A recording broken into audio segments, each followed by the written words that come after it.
Jacksonville. The child was born who couldn't sit still. 86 years later with no regret. You know that man can't sit still yet. The Great Depression couldn't get him down. He worked for his dad's store in town, collecting money in small amounts. Poor whites and blacks in their furniture accounts. Stetson Kennedy wants us all to be free. Stetson Kennedy wants us all to be free.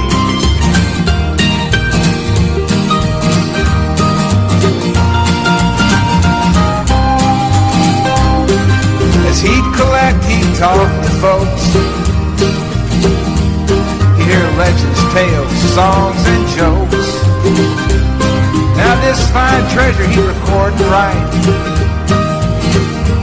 He was colorblind, didn't see black and white. Writer's project for the WPA. Zora Neale Hurston, he earned his pay. Crackers and blacks, they talk for hours. It was a barefoot history, this land of flowers. The Weekman was on the 13th of July 2019, beaming to you from WBRN Radio and on the Boston Red Network. Boston Red here in the Jerry Pippen Memorial broadcast booth as we look back at the past week, the events that were made, and also at the same time some commentary from two conservatives, one a columnist, well-known, George Will, and Karl Rove, a political operative, former functionary in the Bush White House, and he's still functioning today. Two of the items we'll look at, but firstly, let's get you up to date on a few items out there. There is a storm in the area of Louisiana, specifically in New Orleans, in Baton Rouge, in various other outlets in Louisiana. Now, the last report was this storm was going to hit in the afternoon. One of the problems about predicting storms of the nature, this is named Barry, and Barry could turn into a tornado. Winds up 20-25 miles per hour. Problem there, the saturation of soil already adjacent to the Mississippi River. For those, a little geography lesson, the Mississippi runs all the way from the north of Minnesota to New Orleans, the Big Easy, to the Gulf of Mexico. Very long area, but rain runoff from Iowa, Illinois, etc. have all piled into the Mississippi. That land is already saturated. In New Orleans, they have upgraded their floodgates there. The Army Corps of Engineers, will it be enough? We'll have to look and see. We'll have more on this on the Monday morning quarterback when we look at the damage. This correlates with something we've been doing on our economics program, Numbers Man. We invite you to listen to it from Moody's Analytic. They have moved on a climate change model for the next 50 years. Most models go out about 30 years. The takeaway there, basically, that climate change will affect the economic well-being of the world. And they point out several countries that it will have more of an effect on. Brazil, a country that supplies various crops to the world.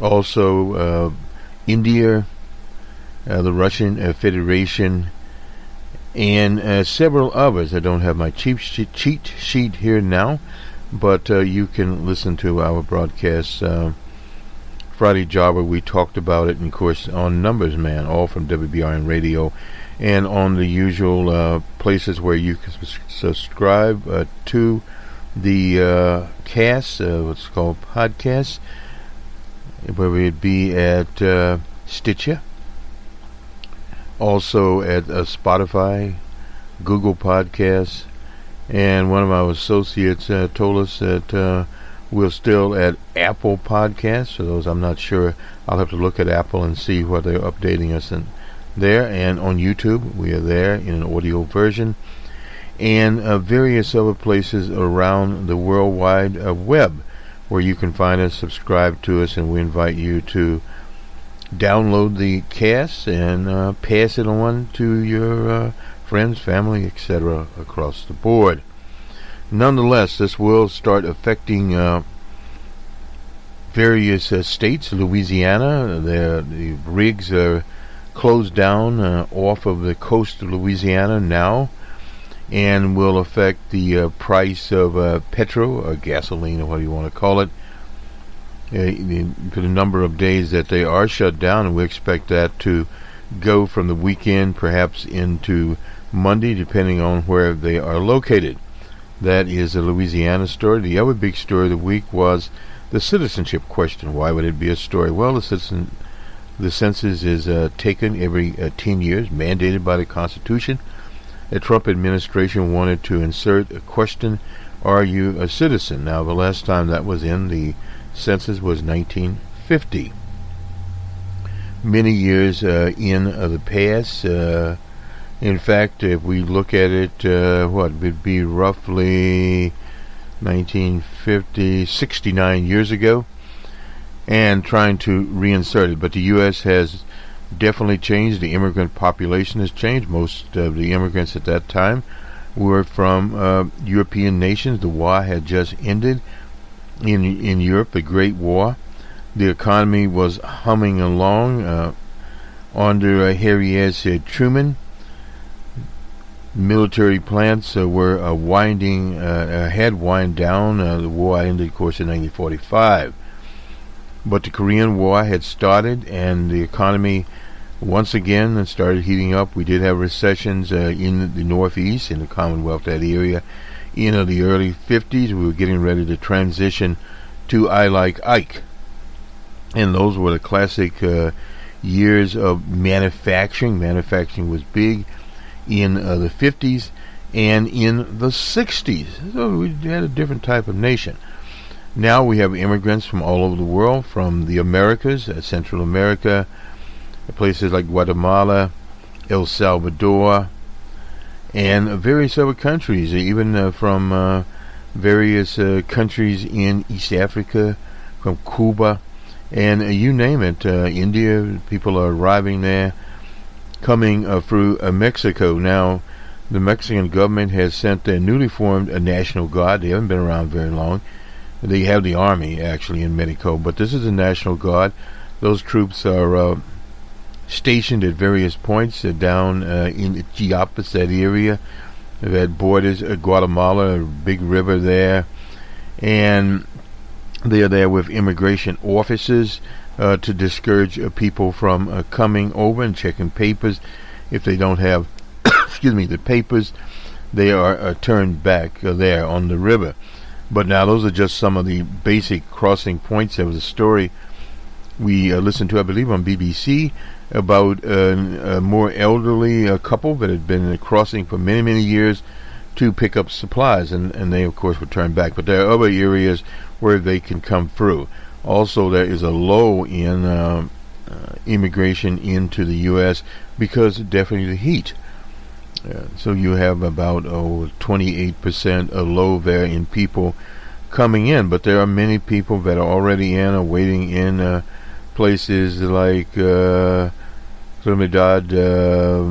Juarez, Juarez. I hope I'm pronouncing the first part correct there, and various other points of entry, and it's a very long border, over 1,000 miles. So these are some of the better known ones around El Paso and beyond El Paso, and of course you have the borders in Texas, and of course New Mexico, Arizona, California. It's just a very, very Tijuana, that's in San Diego, etc. And also today, there's started this week a massive roundup by the ICE people of people that are alleged to have not appeared at their immigration hearings. And deportation orders have been put out there. Now's the time to remind people, if they knock on your door and they don't have your precise name and address, do not answer the door. Again, do not answer the door if these ICE agents knock on there and you're staying with a relative, etc., and they don't pronounce your name correctly. Forget them. Basically is that. And also at the same time, they have to have the papers to enter your car, etc., if you are not documented, period.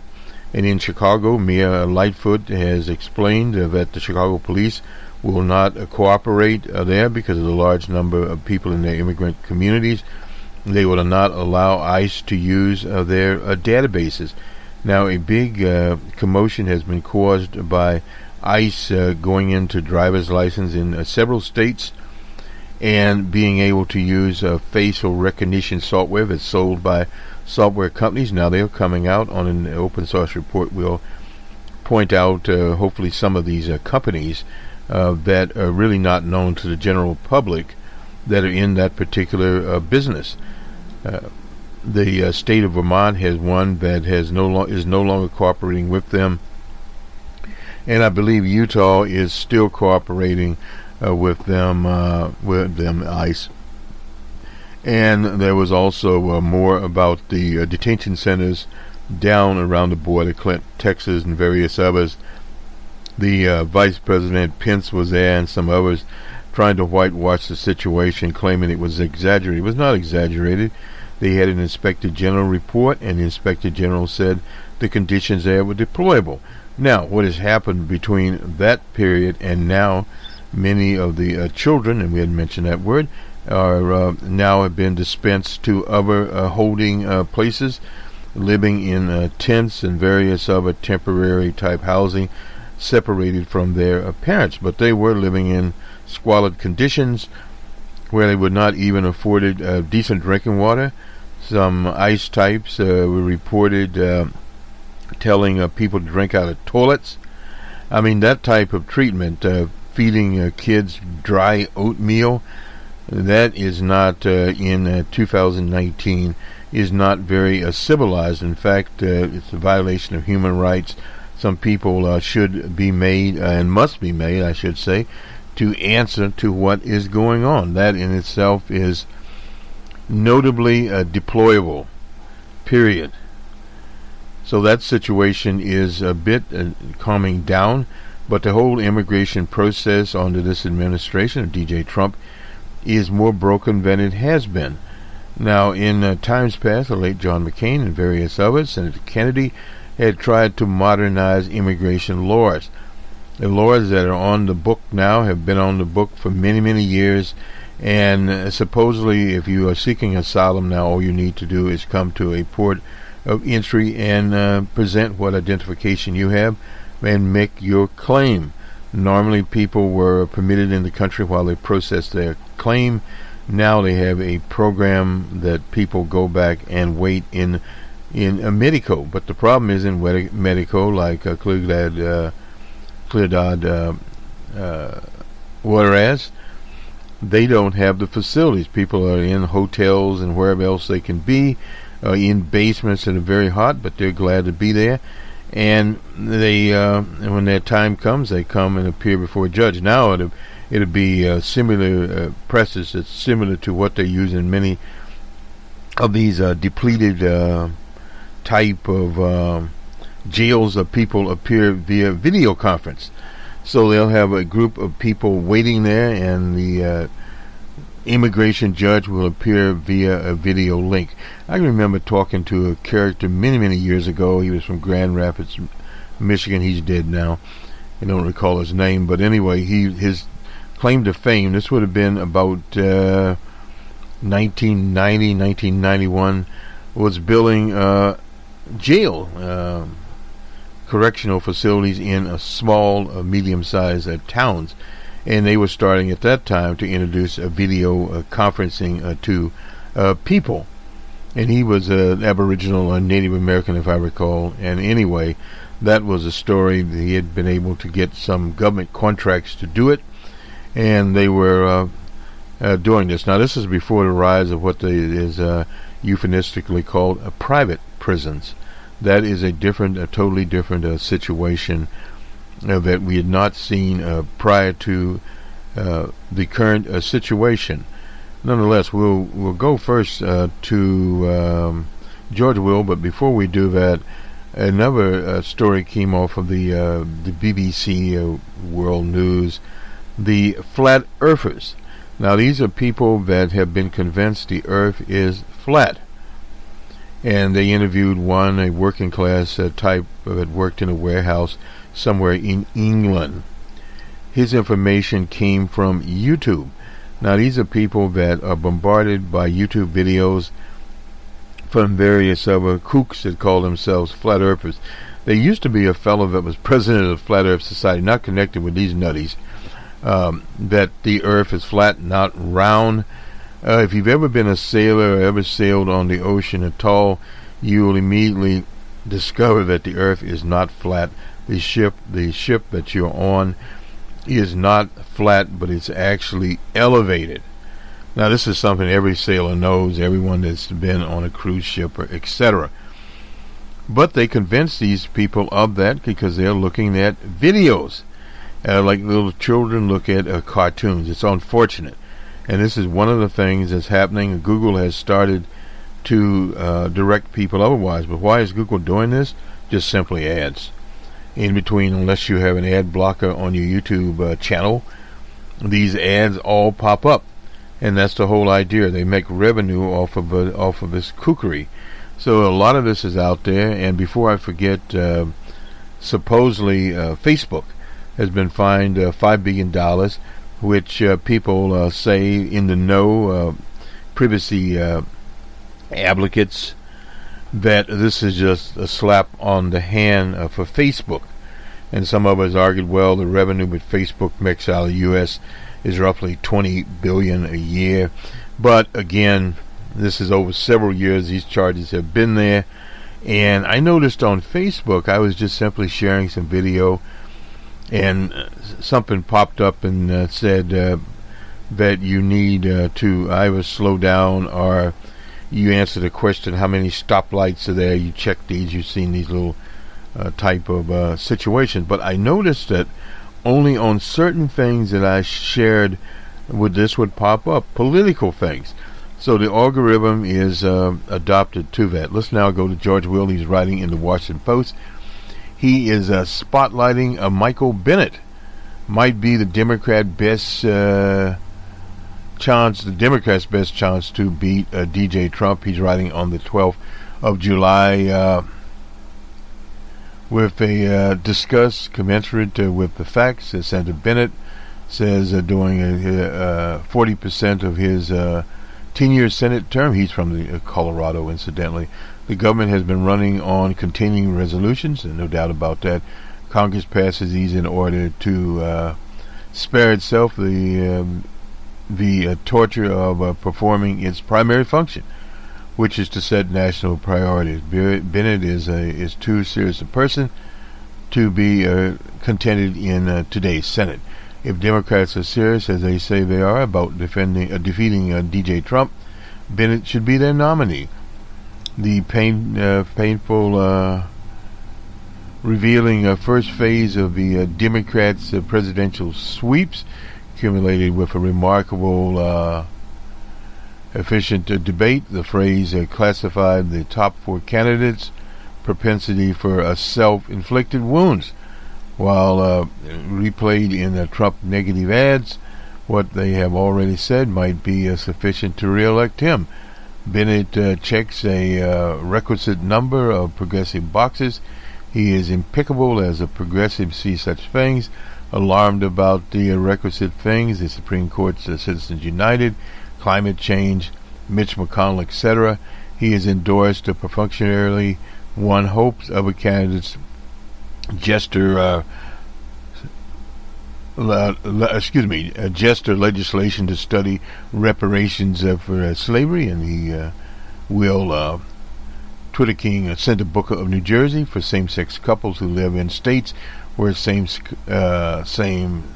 marriages were legal, but who have not filed joint returns before the 2013 decision overturning the Defense of Marriage Act.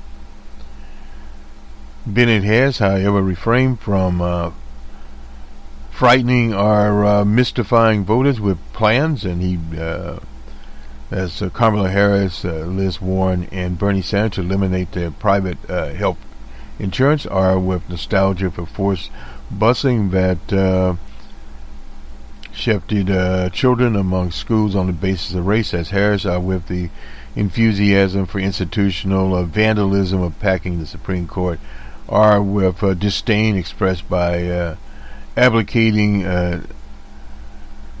decriminalizing of illegal entry. Right? He's talking there about the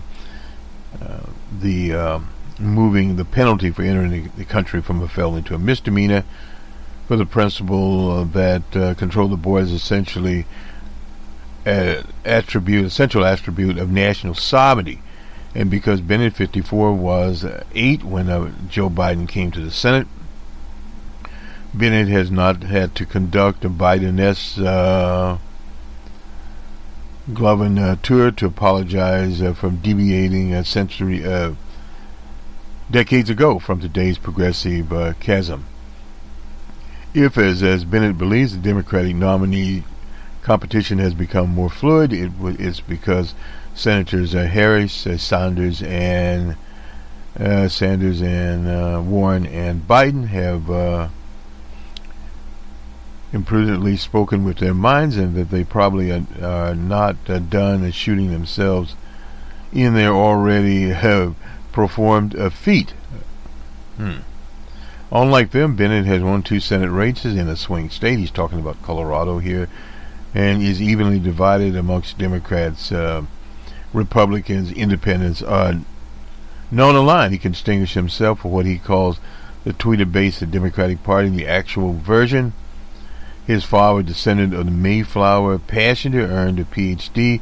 in medieval Russian history, and was an aide to U.S. Ambassador to India, and later worked for Democrat Hubert Humphrey, Edward Muskie, and Thomas Eagleton. Bennett's mother, who survived the Holocaust by hiding in a Warsaw suburb, reached New York via Stockholm and Mexico City, where his parents opened an art gallery. The city was a center of post-war art world, and they did well. Bennett said that in the 2nd grade he won both ends of a competition to see who had the oldest and newest American family branches.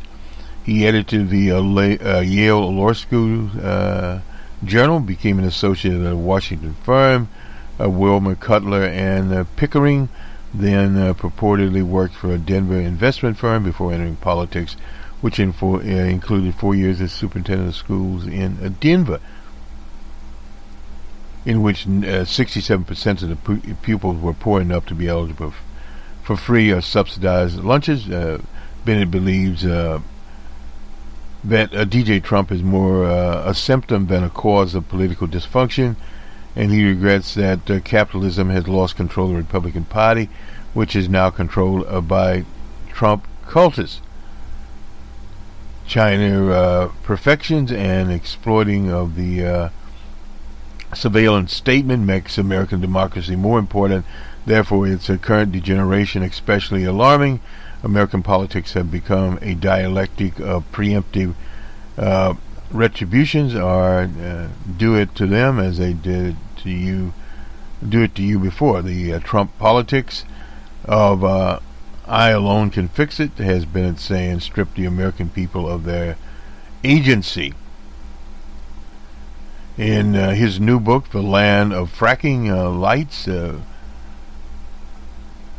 Flickering, lights, restoring the age of restoring America in an age of broken politics, he quotes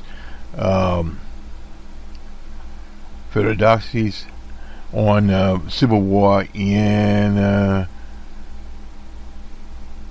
Corsair. With the public life confused to the critical point, human nature always ready to act unjustly, even in violation of laws, overthrow the laws themselves, and gladly shove itself powerless over the passion, but stronger than justice and hostility to any kind of superiority. Such hostility is the essence, of populism. Unfortunately, the Democratic field, including one familiar with Teradice's warning, who is unafraid to assert its contemporary prudence. That is George Will there. And let's make our rounds here a little bit more. Somewhere here we'll have Karl Rove popping up, and we'll go to him now as we... And this is Uncle Carl. He's writing as usual in the Wall Street Journal on the 11th of July. Democrats go to extreme, helped by a selective Italian firm Stimulus Victor Municis to gain access to quantum reality, to the quantum realm. Excuse me. I recently traveled to the November 2nd, 2020, to the Democratic presidential nominee's final rally. Here's a portion of transcript of that speech. Trump is a phony, he's a pathological liar, and a racist. He's a divider-in-chief, the bully, and I've known all my life. To him, white supremacists are ordinary, decent people. It's now time to restore the nation's soul and have the president ripped. The president has ripped it out. Our economy is rigged for corporations and the wealthiest and the very wealthy. It does great for the thinner and thinner slice at the top. For the giant drug companies, the very giant drug companies and oil companies, but it isn't great for everyone. That is corruption, pure and simple. Nothing will change unless we take on Wall Street, the big pharmaceutical corporations, the military-industrial complex, the fossil fuel industry, and big money interests, and make structural changes to our government economy. Healthcare is a basic right. We agree with all of that, and it's worth fighting for. The best way to provide it is Medicare for all. That means abolishing private health insurance in favor of a government-run plan. So be it. There are too many people profiteering off America's pain, from drug companies to insurers to hospitals. Moreover, we do ourselves no favor by having 11 million undocumented people in America without health insurance. I've been asked, would I put any limit on abortion? I would make certain that every woman has access to a full range of reproductive services. That includes birth control, abortion, everything a woman might need. A judge must be 100% clear that they will defend Roe v. Wade, and I would not appoint them. Well, today it's basically reversed. To defend Roe, we may have to add Supreme Justices, expand the number on the court from 5 to 10. Well, that won't happen. It's time to repeal the Hyde Amendment, which forbids using taxpayers' dollars for abortions, and old Hyde is, as far as I know, still in jail. I can't justify leaving millions of women who are dependent on government support without a way to lawful access abortions. And let's not forget that if a trans woman is poor, that doesn't mean she shouldn't have the right to an abortion. We can no longer ignore the external threat of climate change. We just talked about that in the Moody's study. We have to confront it before it's too late. Scientists tell us we have only 12 years before it's irreparable damage to our planet. That is why I support the Green New Deal to transform how we treat the environment, taking the world away from fossil fuels and towards energy efficiency and sustainable energy. We need to commit to free college for all of our children. College students college shouldn't be a privilege for those who can afford it. We must make public colleges and universities tuition free and eliminate all of the $1.6 trillion outstanding student debt. We owe it to our young people. We can afford these changes, and I would start erasing America's enormous income inequality by eliminating the Trump tax cuts for the wealthy.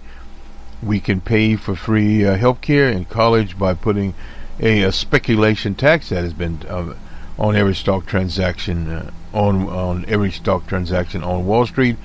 I'm tired of freeloading of billionaires. They should be an annual 2% annual tax on household wealth, and that's exceeding. Now listen to this: $50 million and a 3% tax on every dollar above $1 billion.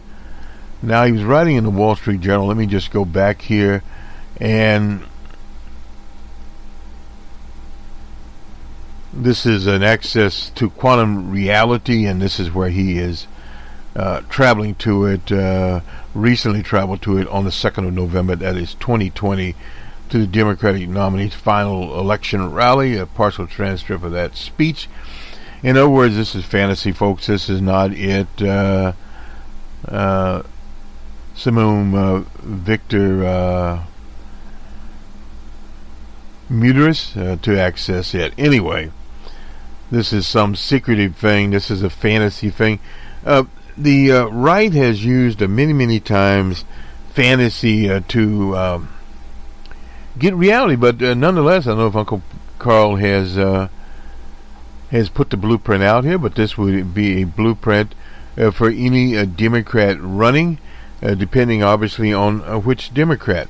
Now, we also had some very disparaging, disruptive news from the House of Representatives, Nancy Pelosi in particular, targeting some of the most progressive members of the House. Alexandria Ocasio-Cortez, representative from New York, Representative Tbilisi of Detroit, that has a seat from John Conyers, a historic seat there, and a freedom fighter. Our own Representative Presley of the Commonwealth out of Boston.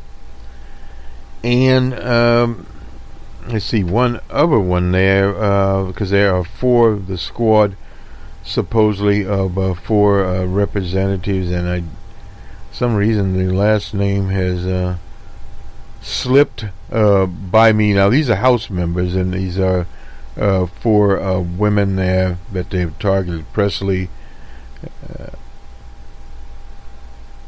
Cortez, Alexandra Cortez Ocasio, and let's see if I can get them all in order here without actually looking at them. And Representative Tbilisi out of Detroit, Raisha Tbilisi, a Palestinian there. Oh, and don't forget Representative Ion Omar out of Minnesota. I don't know why I forgot her.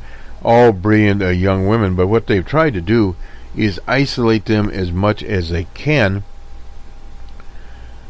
Representative Tbilisi has already got a seat on the banking committee that is chaired by Auntie Waters out of South Central Los Angeles. That's a historic seat. Jerome Powell was there testifying, but that's called the Humphrey Hawkins testimony. It was offered by Senator Humphrey of Minnesota, late Senator Humphrey of Minnesota, and the late Representative, Augustus Hawkins out of South Central Los Angeles. Very important legislation there in the historic chain. You can see what is happening there. But all four of these young women have tremendous following, whether it be on Twitter, Clutter, anyway, but DJ Trump is there, are on Facebook. In other words, they are popular figures, and Nancy Pelosi is there, not as popular in the House. Well, they put up as for that the $4 billion border bill, and most people in the House, because of the deplorable conditions on the border, voted for it, including some of the so-called centrist Democrats. Now, that is a situation that the Democratic Party itself has to address. and it has been an ongoing situation there, and it will be addressed in the primary battles that are out here, particularly with Bernie Sanders, Liz Warren, some of the progressive candidates there, and a more centrist candidate like Joe Biden. And then you have Kamala Harris, just a whole lineup of candidates there out of California. And where do these people go? Now, recently, Senator Klobuchar of Minnesota has said that basically her campaign is towards the middle. But see, it's very difficult to break out of Iowa coming from the middle because, again, there's so many people crowded up at the top. Joe Biden, Bernie Sanders, Liz Warren, Kamala Harris. That's 4 right there. And then you have the character out of South Bend, Buttigieg there has put himself as more of a moderate from a city of 100,000 people. So you have him there. He's been falling recently in some of the polls. And you Beto O'Rourke. There's a whole bunch of those there.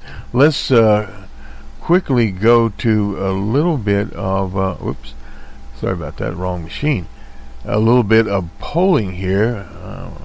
I believe this is a Washington Post poll. Yeah, this is an NBC News Wall Street Journal poll, the 2020 horse race they call it, and they have Joe Lunchbox Biden at 26% of the voters say they will participate next year in the Democratic primaries or caucuses. 19% for Liz Warren, followed by Kamala Harris and Bernie Sanders at 13%, Buttigieg at 7%, and Beto O'Rourke and Andrew Yang at 2%. The others are 1%ers in this poll. Biden performed best amongst African Americans, older Democrats, those who are moderate or conservative in their political views, while Warren ran strong with self-described liberals and those 18 to 49. Bernie performed well amongst younger Democrat primary voters. The poll was conducted the 7th to the 9th of July, after the first Democratic debate before Tom Sayre entered the contest. The poll asked Democratic primary voters about their second choice. The top response was Harris 14%, Warren 13%, Sanders at 12%, and in 10% was Joe Lunchbox Biden. Every result looks meaningful, so insightful, and in truth, it is only July of caution Peter Hart and Bill McIntyre. He's a Republican pollster there. A tale of 2 Democratic primaries show that Democratic electorate is divided between voters who want substantial change and those who want a smaller change. Amongst those voters, Warren leads the pack, 29%, followed by 18% for Joe Biden, for Bernie Sanders, 16% for Biden, 14% for Harris.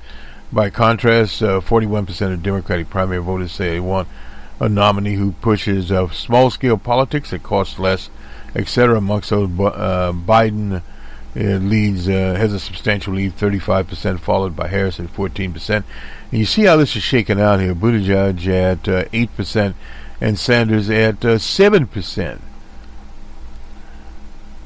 51% say issues are more important. Those voters back Biden, 18%, Warren 18%, Bernie at 7%, and Harris at 11%, compared with 45% who believe defeating DJ Trump is more important. They break for Biden at 34%, 21% for Warren, and 16% for Harris, 8% Buttigieg, and 6% for Bernie Sanders. Additional polls find that 7 in 10 Democratic primary voters favor a single-payer healthcare system in which all Americans get their health insurance from one government plan. That's compared with 36% of independent, 14% of Republicans. But back it amongst all voters, 44% supported versus 49% that don't. impeachment really isn't a question. Only 19% of Democratic primary voters think that Congress should not hold impeachment hearings. Well, we haven't heard that word very much lately. 51% of Democratic primary voters say they would either watch or listen to listen to some of the first two debates. 29% said they paid close attention there. And interest in Democratic primary race remains high, with 82% saying they are very close or somewhat close to following the content. We know they are paying attention. That is from McIntyre there. And basically the poll was of 800 registered voters, more than half reached by mobile phones. And that has an overall margin of error of 3.5% amongst the people. 400 were Democratic primary voters surveyed. The margin of error is a plus or minus in very large 4.9% of there. So a fairly large error there on that. And let's see, we had a Fox News poll. I guess I don't have it here. I was South Bend, the police chief calls Buttigieg for sending pizza, calls him out rather than apologizing after a race comment. Now, I'm not sure what this is about. He's polling at 10%, at 0% amongst African Americans. Anyway, the Fraternal Order of Police issued a scathing response to the mayor, Buttigieg, suggesting that the candidate should apologize for making racially charged comments about a shooting involving an African American man and a European police officer in his hometown last week, while Buttigieg continues to run for president, in which he falsely implied that the South Bend police officers are racist and refused to apologize. Mills, who's the president there, said in a video posted online, the officers are brave men and women. That's a standard thing there. The video was published on Friday. He accused Buttigieg, of not considering facts before commenting on the shooting of 54-year-old Eric Logan by somebody named O'Neill, who Mills said was trying to defend himself. That's the usual story there.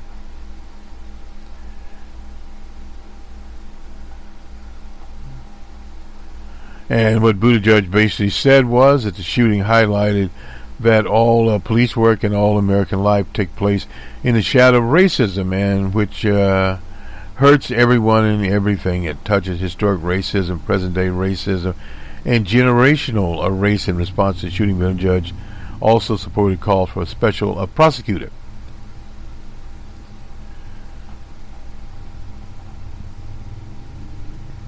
And that's basically it. They were trying to contact the police federation there in South Bend. South Bend, of course, is a town known for its racist activity. We also reported on a lawsuit out of Montana that involved a white supremacist that used to run the Daily Stormer. A judgment was gotten against him. England Nar was the attorney to represent him, the Ohio native that has not appeared in public since he called the followers of to flood the Whitefish family with these things. The Whitefish Gish was a woman there. Tanya Gish was represented by the Southern Poverty Law Center. Displayed some of the emails and comments. Sorry, I think I have the wrong number. One caller said in voicemail, I'm looking for a crematorium, in a reference obviously to the Holocaust. Gish, of course, a Jewish family, and just despicable there in Montana what had happened there. England accused Gish of trying to force the mother of the white supremacist Richard Spencer to sell her building in Whitefish. That's in Montana.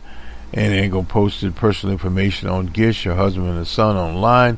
Gish received hundreds of threats and anti-Semitic messages.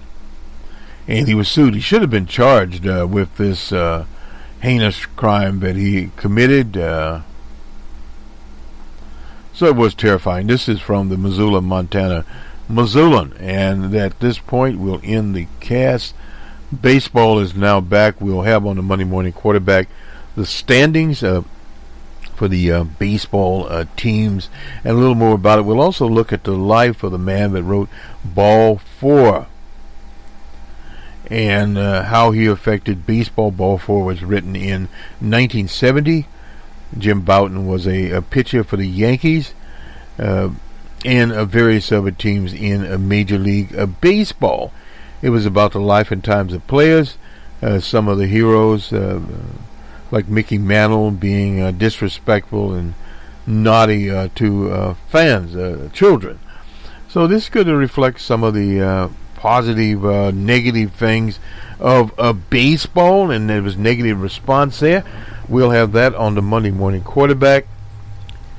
And I'm not certain if we'll look back at the talk shows or not, but we will have more on our climate change emphasis, what has happened in New Orleans and various other points in the state of Louisiana, the state's response, the Army Corps' response. DJ Trump has declared it a national disaster, unlike Puerto Rico, that is still waiting to get the money, so to speak, there. And there is some corruption in Puerto Rico, which can be expected. Usually in states or municipalities that there's a higher rate of poverty. There's some dysfunction there. Now the governor there, Rosetta, I think is his name. Anyway, he is pushing for statehood for Puerto Rico, whereas there's been a long-standing movement for independence of the island of Puerto Rico. So we'll do some work on that and see what we can get for the Monday Morning Quarterback. Nonetheless, this is Boston Red in the Jerry Pippin broadcast booth on the 13th of July, 2019. Have a good weekend, everyone. We'll talk to you on a Monday morning. We also have a Friday Jobber out there, and we even have a production we did on the Border Patrol somewhere around, and all of these can be found where you get your favorite internet radio podcasts, as they now call them, whether it be on iHeartRadio, Spreaker, Stitcher, Spotify, Google Podcasts, a long range of those, or you can just RSS feed. Hopefully you can subscribe to our podcast. Pass those on. Good day.